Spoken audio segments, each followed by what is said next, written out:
بسم اللہ الرحمن الرحیم۔ شروع اللہ کے نام سے جو بڑا مہربان اور نہایت رحم کرنے والا ہے۔ نبی صلی اللہ علیہ وآلہ وسلم کے بدترین دشمن ابو لہب حضور صلی اللہ علیہ وآلہ وسلم کا چچا ہونے کے باوجود آپ کے ساتھ اتنی دشمنی کا مظاہرہ کرتا تھا کہ باقی سب مخالفین اس کے مقابلے میں ہیج تھے۔ یہی نہیں، اس کی بیوی بھی اپنی بدبختی اور شقاوت میں تمام حدیں پلانگ کر جاتی تھی۔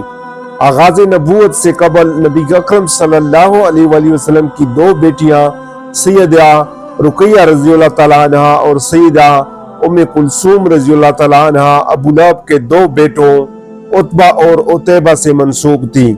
بعض روایات کے مطابق نکاح بھی ہو چکے تھے مگر رخصتی نہیں ہوئی تھی۔ جب حضور صلی اللہ علیہ وآلہ وسلم نے نبوت کا اعلان کیا تو ابو لہب اور اس کا پورا گھرانہ آپ کا بدترین دشمن بن گیا۔ ابو لہب نے اپنے دونوں بیٹوں کو حکم دیا کہ وہ حضور صلی اللہ علیہ وآلہ وسلم کی بیٹیوں کو طلاق دے دیں۔ انہوں نے نہ صرف طلاق دی بلکہ عتیبہ نے حضور صلی اللہ علیہ وآلہ وسلم سے شدید گستاخی بھی کی۔ یہ واقعہ تفاسیر، تاریخ اور احادیث میں تفصیلاً مذکور ہے۔ ابو لہب اور اس کی بیوی باولے کتے کی طرح حضور صلی اللہ علیہ وآلہ وسلم کے پیچھے لگے رہتے تھے۔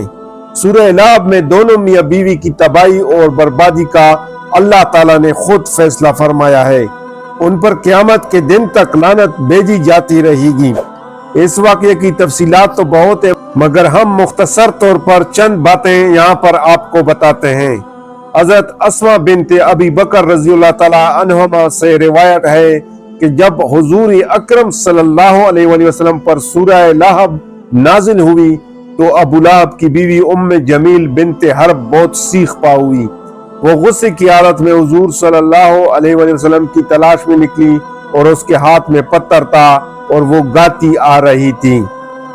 وہ کم بخت اللہ کی نبی صلی اللہ علیہ وآلہ وسلم کی ہجو کہہ رہی تھی، یعنی جس شخص کی مذمت کی جاتی ہے، نعوذ باللہ، ہم نے اس کا انکار کر دیا ہے، ہم اس کی دین کو نفرت اور حقارت کی نظر سے دیکھتے ہیں اور ہم اس کے حکم کو ٹکراتے ہیں۔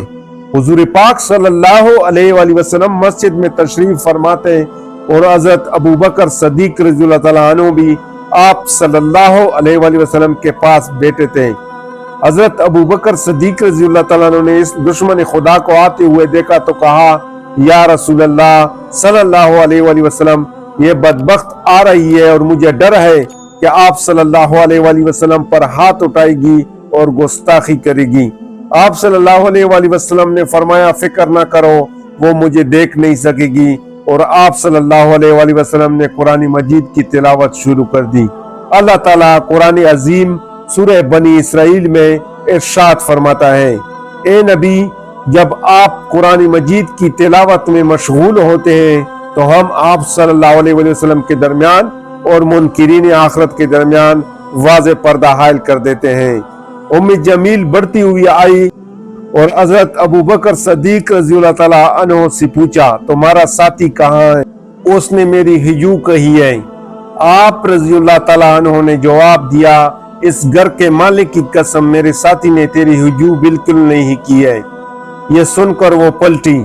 حضور صلی اللہ علیہ وآلہ وسلم تو اسے دکھائی ہی نہ دی ہے اور وہ یہ کہتی ہوئے گھر لوٹی۔ قریش اچھی طرح جانتے کہ میں ان کے سردار کی بیٹی ہوں۔ حضرت ابو بکر صدیق رضی اللہ تعالیٰ عنہ نے اس میں کوئی غلط بیانی نہیں کی کیونکہ اس کی ہجو حضور صلی اللہ علیہ وآلہ وسلم نے نہیں کی بلکہ رب کعبہ نے خود کی ہے۔ ابو لہب کے بیٹے عتیبہ نے حضور صلی اللہ علیہ وآلہ وسلم کے ساتھ جو گستاخی کی، اس کا تذکرہ بھی سیرت کی کتابوں میں تفصیلاً آیا ہے۔ ایک مرتبہ ابو لہب کے بیٹے عتیبہ نے نبی کریم صلی اللہ علیہ وآلہ وسلم کی شان اقدس میں انتہا درجے کی گستاخی کرتے ہوئے غلیظ زبان استعمال کی، حتیٰ کہ یہ بدبخت آقا دو جہاں نبی پاک صلی اللہ علیہ وآلہ وسلم پر جپٹ پڑا اور آپ صلی اللہ علیہ وآلہ وسلم کے کرتا مبارک کو پار ڈالا۔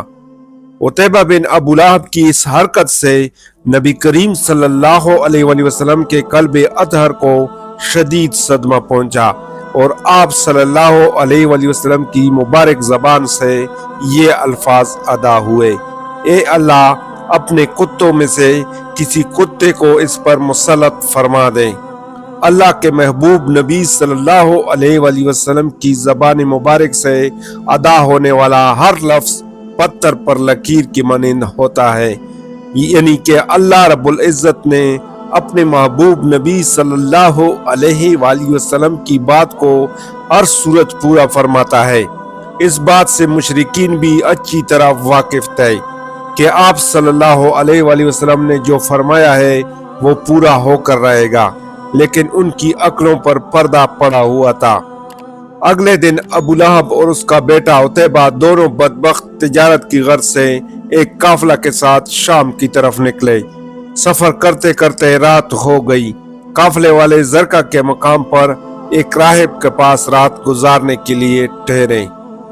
راہب نے قافلے والوں کو پہلے ہی آگاہ کر دیا تھا کہ یہاں آس پاس جنگلی درندے بہت ہیں، اس لیے ہوشیار رہنا۔ یہ سن کر ابو لہب کو نبی کریم صلی اللہ علیہ وآلہ وسلم کی وہ بات یاد آ گئی اور اس نے قافلے والوں سے کہا کہ اے لوگو، محمد صلی اللہ علیہ وآلہ وسلم نے میرے بیٹے عتیبہ کے لیے ہلاکت کی دعا کی ہے، اس لیے کسی درندے کے حملے کا مجھے یقین ہے۔ تم لوگ سارا سامان تجارت ایک جگہ اکٹھا کر کے اس کے اوپر عتیبہ کا بستر لگا دو اور سب لوگ اس کے ارد گرد سو جاؤ تاکہ میرا بیٹا درندے کے حملے سے محفوظ رہے۔ چنانچہ قافلہ والوں نے عتیبہ کی حفاظت کا پورا بندوبست کیا اور سب سو گئے۔ کچھ دیر بعد ایک شیر وہاں آن پہنچا، مگر اس نے کسی پر حملہ کرنے کی بجائے سوئے ہوئے لوگوں کو سونگنا شروع کر دیا اور آگے بڑھتا رہا، مگر کسی کو ذرا برابر بھی خروچ نہیں ماری، جس سے یہ لگتا تھا کہ یہ بھوکا نہیں ہے، ورنہ اتنے لوگوں میں سے کسی کو بھی چیر پاڑ کر رکھ دیتا۔ یہ سب کو سونگتا ہوا آخری بندے تک پہنچ گیا، لیکن اسے جس کی تلاش تھی اس کی بو اسے محسوس نہیں ہوئی۔ یہ کچھ قدم آگے چلا گیا، لیکن پھر اچانک مڑا اور تجارتی سامان کی جانب آ کر رک گیا۔ اسی سامان کے اوپر وہ بدبخت اور گستاخ رسول صلی اللہ علیہ وآلہ وسلم سو رہا تھا۔ یہ جگہ کافی اونچی تھی اور اسی لیے اسے اونچا کیا گیا تھا تاکہ کوئی درندہ عتیبہ پر حملہ نہ کر سکے۔ پر شیر نے تجارتی سامان پر چھلانگ لگا دی اور ابو لہب کے بیٹے عتیبہ کے بستر پر جا پہنچا۔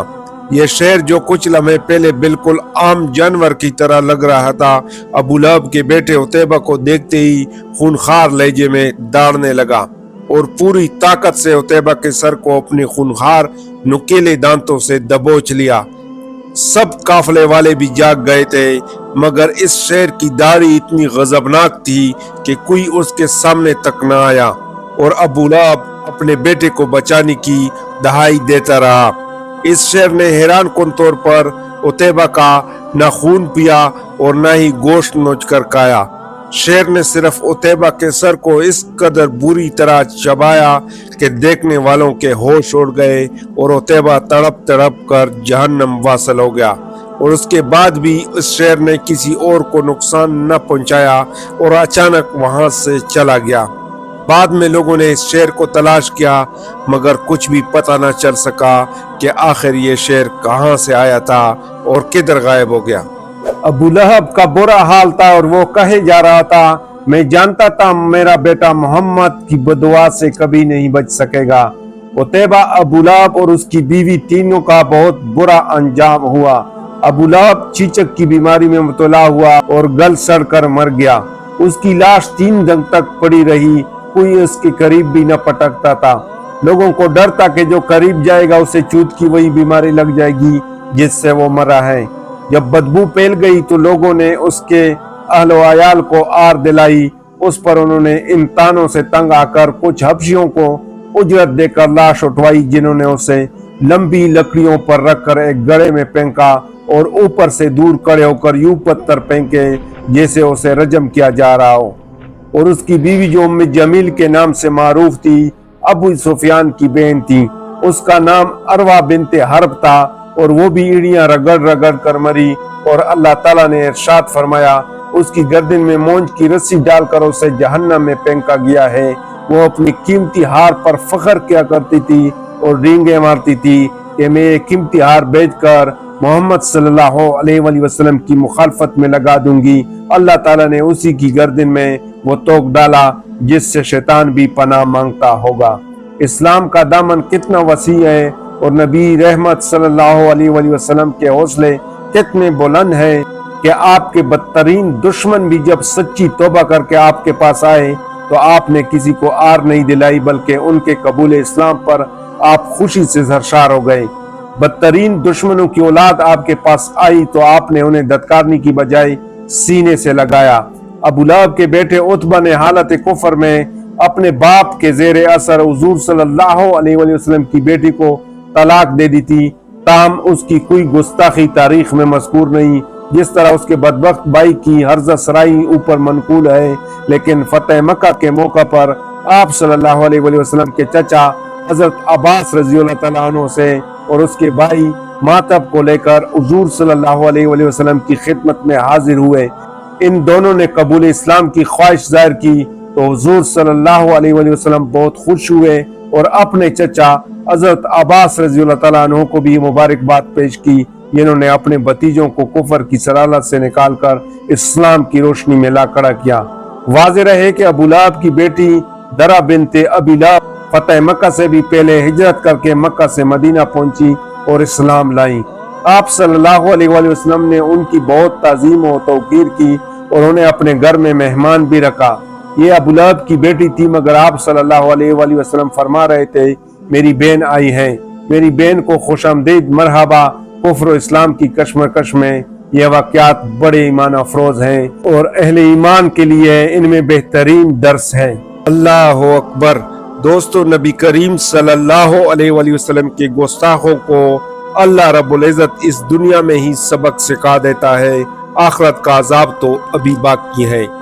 تاریخ گواہ ہے جس کسی بدبخت نے پیارے آقا صلی اللہ علیہ وآلہ وسلم کی ناموسی رسالت کو پامال کیا، اس کا انجام عبرتناک ہوا اور عتیبہ کا سر چبانے والے شیر جیسے شیر آتے رہے ہیں اور رہیں گے انشاءاللہ۔